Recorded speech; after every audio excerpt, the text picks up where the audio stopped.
not like I'm totally blocked out to hearing the ideas of both parties. You know what I mean? It's just that when there starts to come where there's meetings that are like very closed off to both parties, and you start going in the direction, just like with the healthcare, there were, I think, like 17 Democrats and 4 Republicans allotted in that room for that healthcare meeting.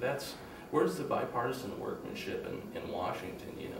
It's time to start working together instead of blocking people out. And I think the machine on both sides is, there's a little corruption here and a little corruption there on both sides. We have to start saying that about both sides and say we want to vote for people who want to work together.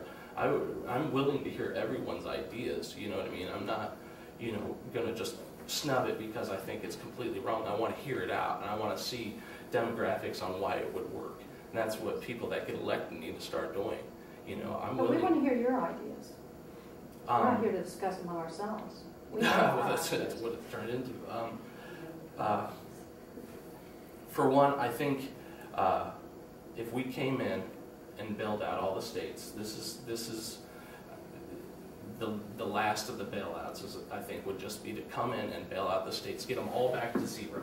Okay, get them all, because like California, where you said you were from earlier, have like $55 billion in debt, correct?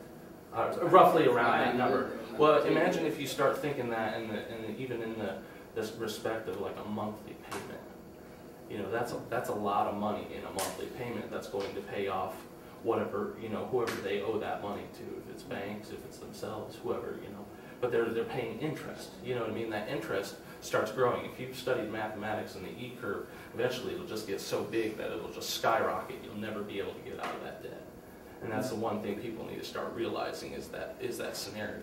So we need to get all the states back to zero and say, we're going to bail you out. We would like you, if you're going to take our money, we would like for you to add a clause into your state constitution that says this state will only go and spend money over and above beyond their budget if it's dire necessity or extreme or emergency case. You know what I mean? So now they're realizing fiscal responsibility and direction. And come in and level their... Yes, so are you advocating that the federal government direct the states in their budgets? What I'm saying is if they're going to bail them out, if they're going to accept that bailout,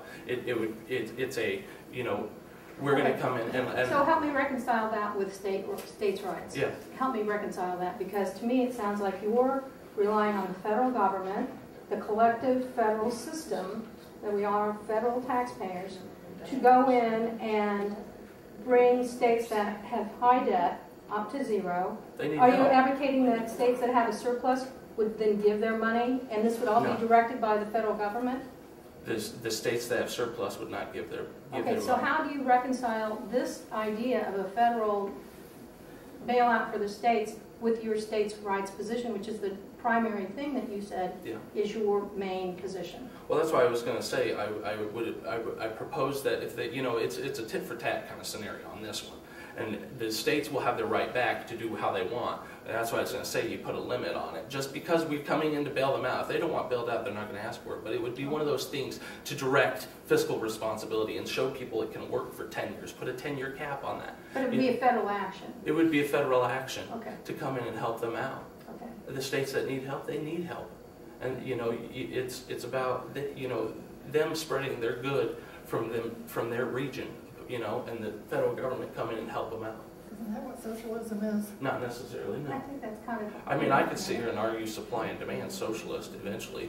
You know what I mean? You could come around to it. So where does this money come from that we're helping to bail the states out with? That's where I was going to get to next.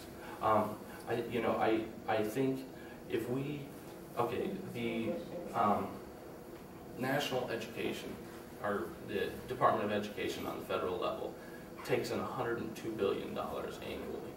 I think if we could decrease that down some to about 10, there's money hear me out.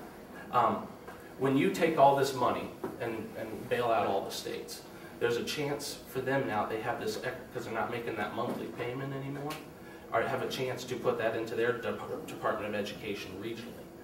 okay? And then when you decrease it on the federal level, I'm not totally annihilating, I'm just making it a smaller entity in Washington. And so they're still gonna, you know, on a federal level, there's still gonna be a national